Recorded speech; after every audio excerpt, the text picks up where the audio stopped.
Welcome to part 4. We are on our way to build an electrical panel, wall-mounted panel, in Revit.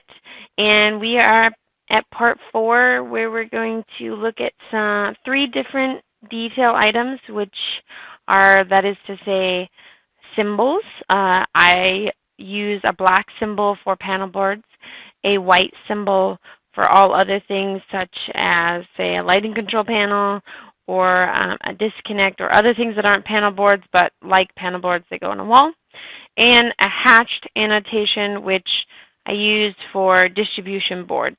You might have a different set of standards, but this will go over the general idea of how to nest a annotation, or not an annotation, but a detail item that serves as a symbol into a family.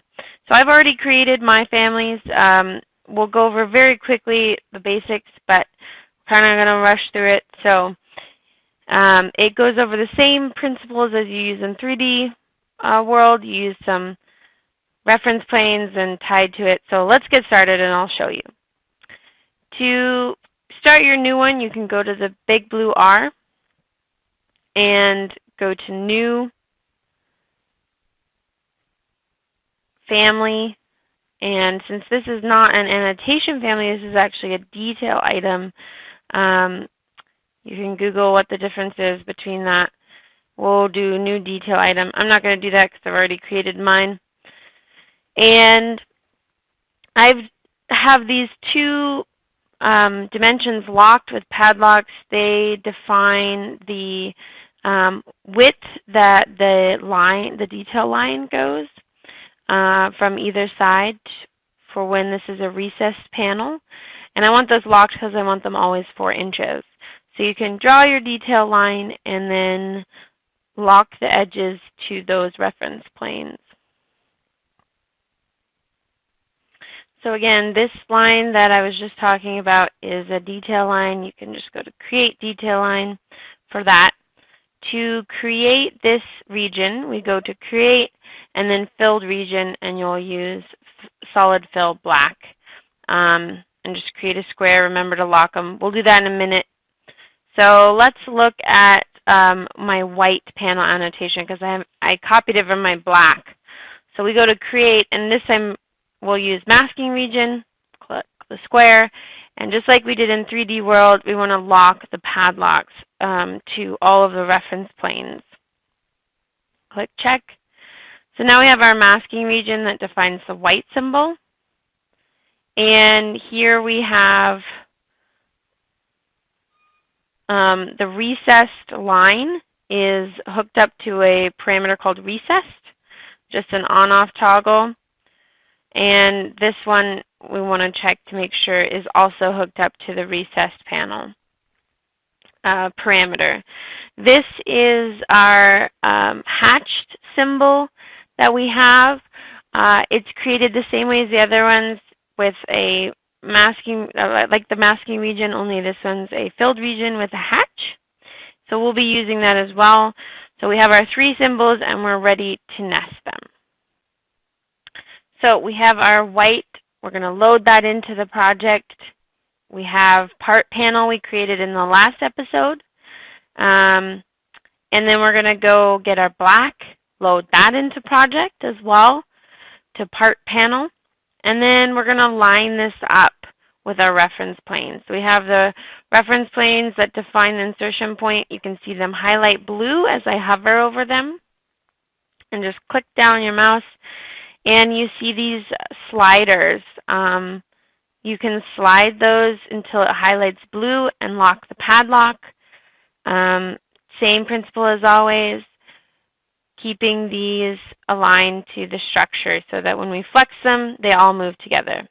Click Family Types, and we can start flexing these muscles to watch them grow together with the 3D family which we made. So let's try just random numbers, 5 feet for the width and the height, and 2 feet for the depth. And you can see that it all grows. Oops, I forgot to lock one of my edges. So we grab this front edge, drag the stretcher, and make sure we lock that padlock. Now if we go to flex, again, why we flex, to check our work, make sure that it's all working properly, and we'll see it shrink down to 2 inches there. And we can see that the annotation family follows the 3D family. So let's put them back to something more realistic.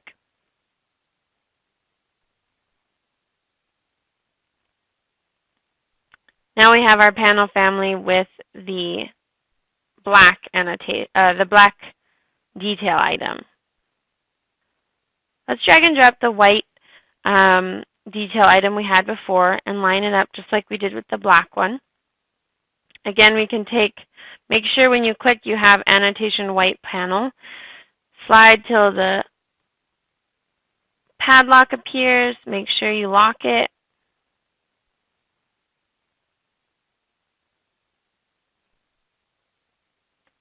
All 4 sides. I just want to clarify here, I've been falsely referring to the black annotation and the white annotation as annotations. I named their files annotations, but as you've heard, I've been correcting myself because they're not annotations, they're detail items. And a lot of people wonder what's the difference between a detail item and an annotation. And the difference is that a detail item is sized according to real life. So if it's 2 feet, then it's going to look 2 feet relative to a chair. If it's 2 inches, it's going to look 2 inches relative to other things. It's not going to be a symbol that is the same size no matter what your scale is.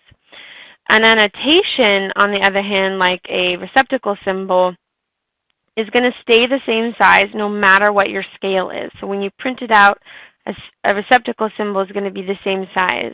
If you put it on a site plan, it's going to be the same size printed out, but relative to real life, it's going to look huge because receptacle symbols need to be big enough to read.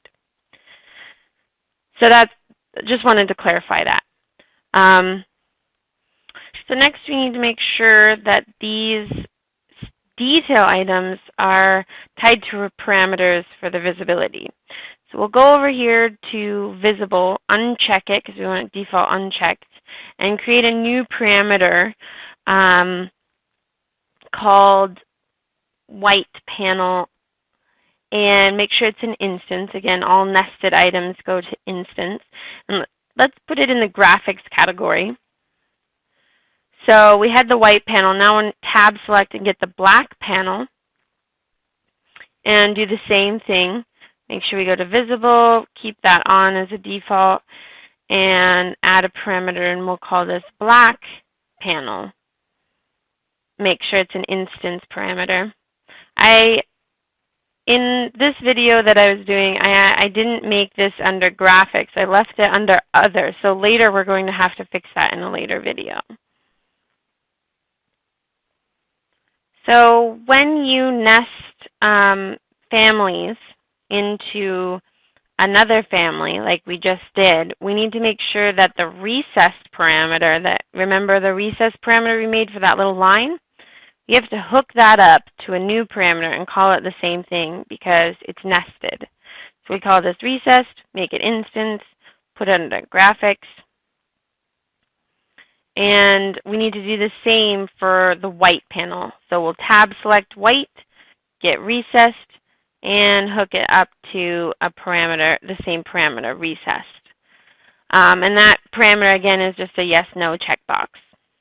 Oh, it looks like we have a leftover panel here. We'll just have to delete that. So next we're going to look at the hatch panel, the hatch symbol. So now we load this symbol into the project, and we'll place that just like we did the last ones to align, and make sure that this is visible by its own parameters. Call this distribution panel and put it under graphics, make it instance. And then next, just same as usual, slide all 4 sliders, lock the padlocks for that detail item. So that concludes the end of this portion. And in the next portion, we'll be going over, again, more nesting, how to nest the clearance zone into the panel part. And then after that, we will be nesting this panel that we've just created that has the nested symbols and the nested clearance zones. We'll be nesting that whole entire thing into the end compilation family. So stay tuned for our next episode. Thanks for watching.